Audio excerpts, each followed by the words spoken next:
Hola, soy Javiera de Candelabro y yo toco sinte, pandero, segundas voces y algunas otras cosas. Hola, soy Matías y canto, toco guitarra. Y soy Luis, toco guitarra.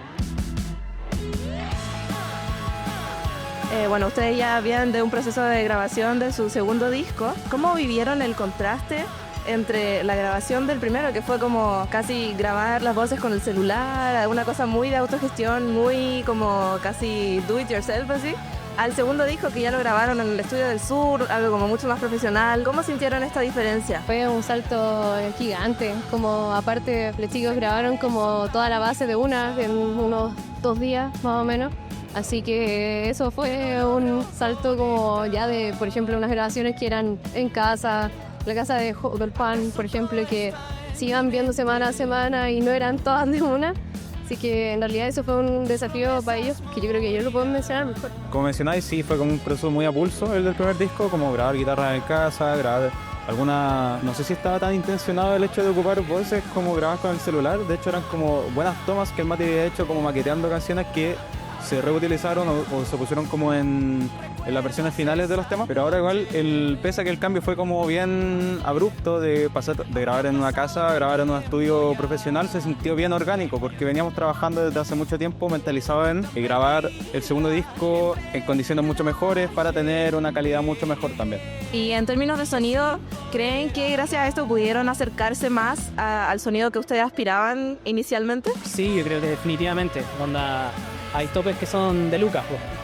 Y creo que fue algo que vivimos en el primer disco, como que fue un disco que está hecho con las lucas justas. En mi caso personal, pues, tuve que vender una guitarra para testearlo, claro, justa y faltante. Entonces, hacerlo en las condiciones, por ejemplo, de uno de los mejores estudios, si es que no el mejor estudio que probablemente vayamos a tocar en nuestra vida, cambia mucho las cosas, aunque uno no lo crea. Hay hartas cosas que pudimos lograr producto de que el disco también fue grabado en vivo, por lo menos la base instrumental. Entonces sí, el resultado también es otro, como que uno ya no está sobreescribiendo sobre la batería y algo que ya está como prediseñado, sino más bien es ahí mismo, como el registro de cómo nos salen las canciones en vivo. Y estamos muy satisfechos porque si bien bueno, las canciones siempre pueden salir mejor, es cierto que también hay un proceso de decir como ya, hasta acá, esto es lo que somos.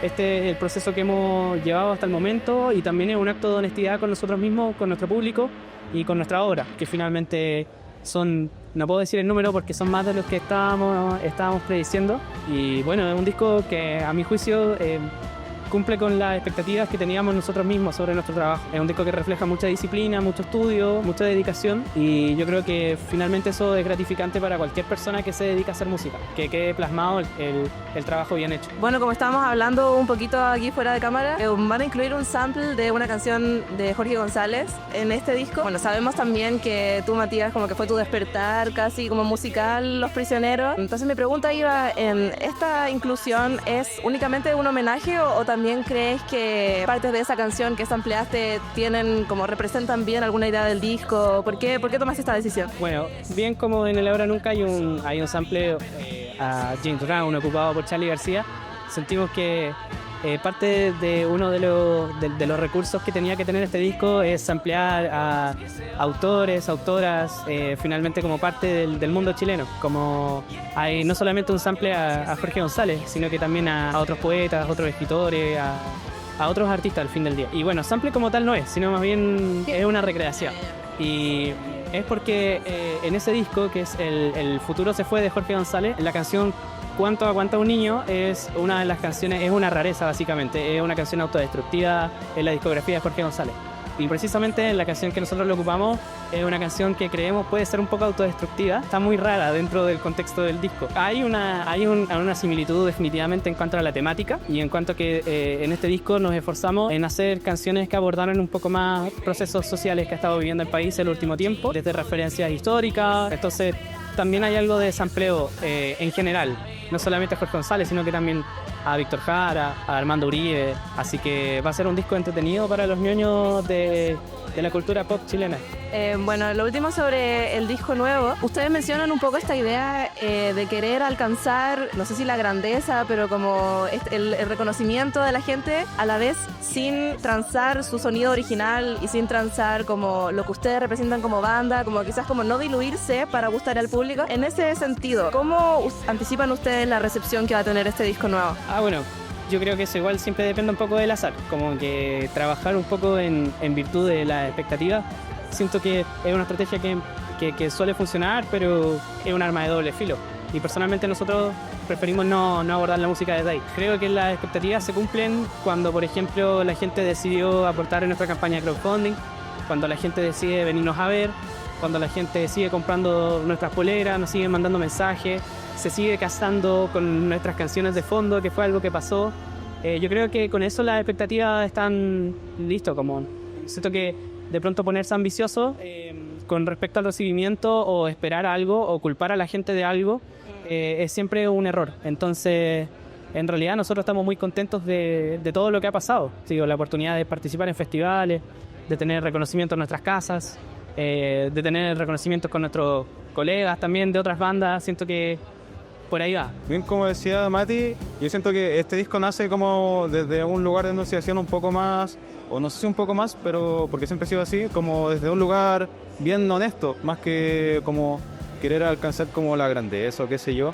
Nosotros sentimos que un poco el éxito mediático es como la forma en la que el proyecto puede subsistir, porque genera plata y el proyecto se mantiene a flote gracias a lo mismo. Nosotros sí aspiramos tanto a eso. Lo mediático es más que nada como la forma en la que podemos hacer que estas cosas sigan pasando, y a la vez, ¿para qué mentir? Si igual es como gratificante subirse a un escenario, ver a 300, 400 personas cantando las canciones que uno hizo, no sé, hace un año quizás, pero por sobre todo el disco sigue sonando igual de honesto que el primero. Igual relacionado a eso como el tema de la honestidad, yo siento que estamos en una parada igual de no subestimar como la gente que escuchó el primer disco y se hizo una imagen quizás mucho más adolescente. Creemos que no vamos a redirigir como nuestra dirección como que llevamos ahora quizás para que esa misma gente se mantenga. Creemos que esa gente va a buscarlo y de hecho ya lo ha hecho como hoy en día como con las canciones nuevas.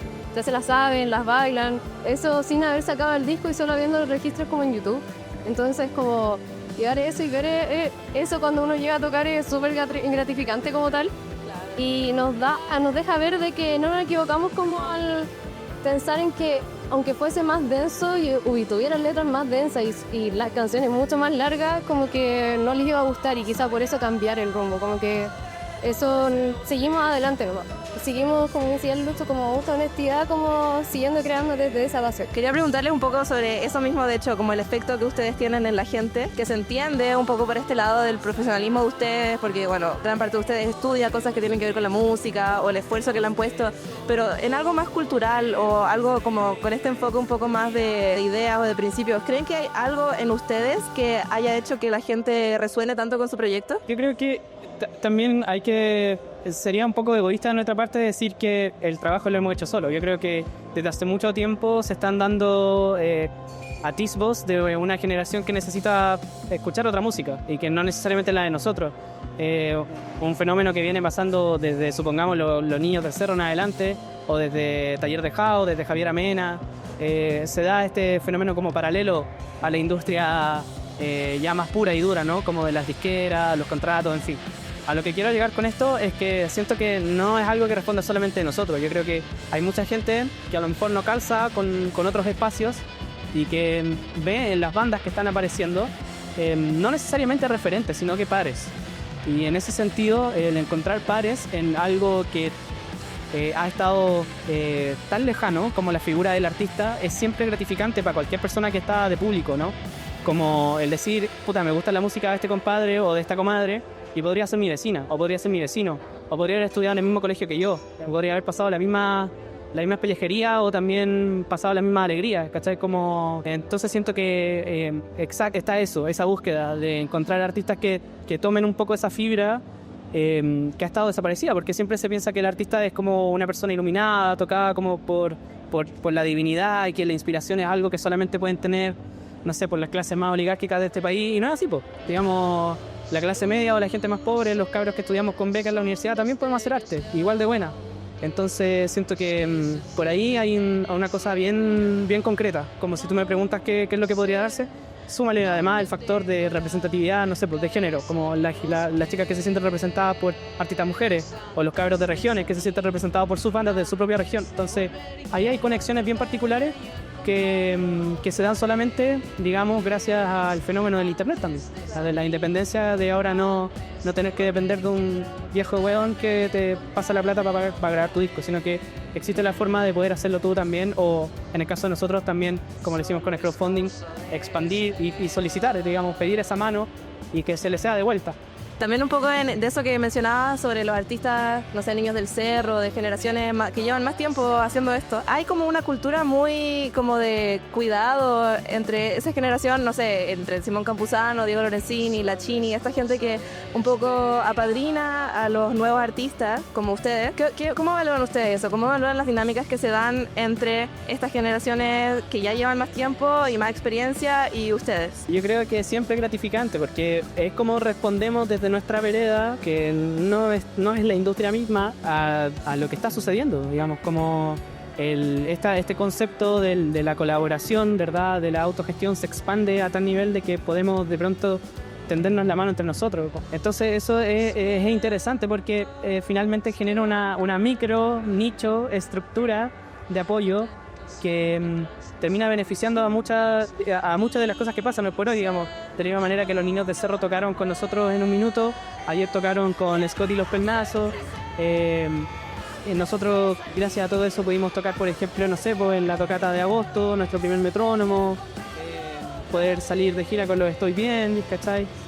Siento que igual es interesante esto que se da en respuesta, digamos, como a un modelo del éxito personal, de la individualidad, de que nuestra banda tiene que tocar sin mirar para el lado, sino que sean estas cosas de trabajar con nuestros amigos y que esa gente que en un minuto admiramos desde el lado de fan, ahora la admiramos desde el lado de los colegas. Entonces, nunca deja de ser un ejemplo y nunca deja de ser como una cosa de admiración el trabajo de nuestros colegas que ya llevan más tiempo, como porque si a nosotros nos ha costado de alguna u otra forma llegar al punto en el que estamos, hay bandas que le ha costado 1000 veces más. Entonces, y ahí volvemos al tema pasado, uno también se siente parte, uno se siente convocado por esas bandas, como en el sentido de que Simón podría haber sido, no sé, pues nuestro primo mayor, pues podría haber estado en un asado en nuestras casas, ¿cachai? Como ha estado, de hecho. Entonces se dan esas cosas como interesantes que responden a esta estructura que no tiene tanta jerarquía, entonces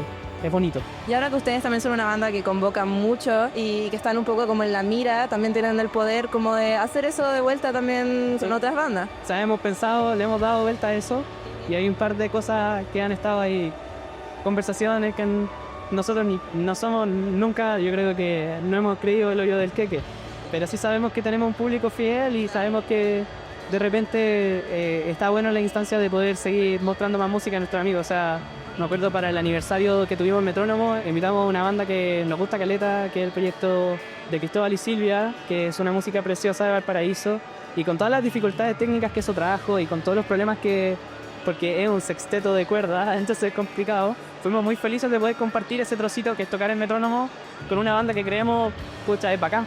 Y que son espacios que se tienen que compartir, pues si al final, claro, para eso está. Bueno, yo creo que esto entonces se hila perfectamente con el último segmento que tenemos en nuestra entrevista, donde usualmente les pedimos a las bandas que recomienden a otro artista que sea de la escena, que sea quizás más chico, que lleve menos tiempo, algunos que a ustedes les guste y que escuchen, como para ir enalteciendo otros proyectos también. Bueno, nosotros siempre recomendamos a Cuchitamón, que es nuestro proyecto hermano, bacano, Ron, a nuestro vocalista y compositor. Y creo que Cuchitamón a mí me encanta. Bueno, yo personalmente recomiendo mucho la música de un amigo de nosotros de hace harto rato, que es el Antonel, y también, por cierto, la banda Cuchitamón, el proyecto de Cristóbal y Silvia, por cierto, que es una bandaza. Y así, para no seguir dando la lata, hay un proyecto que, bueno, nunca hemos hablado con el compadre, pero que personalmente al Lucho y a mí nos gusta caleta, que es Niño Polar, que para nosotros es un referente, al menos a nivel compositivo y a nivel de la búsqueda sonora, alguien a quien vale mucho darle la vuelta. Yo me voy a tomar la patudez de nombrar más de uno. Son todos de Concepción, ya que los chiquillos han mencionado varios de Santiago. A mí me gustaría recomendar Véase también, que es la banda de un gran amigo, Tomás Jara. También una banda que se llama Suave, que están recién empezando, que también es de una banda del Jara. Y por último, una banda que se llama Aeródromo, que son muy buenos también, son un poquito más pesados. Muchas gracias, chicos, por su tiempo, por su disposición. Yo soy Marto, de Estropajo, detrás de la cámara, como siempre, está JP. Y eso, chicos, despídense en la cámara. Aguante el Estropajo. Chao. Gracias.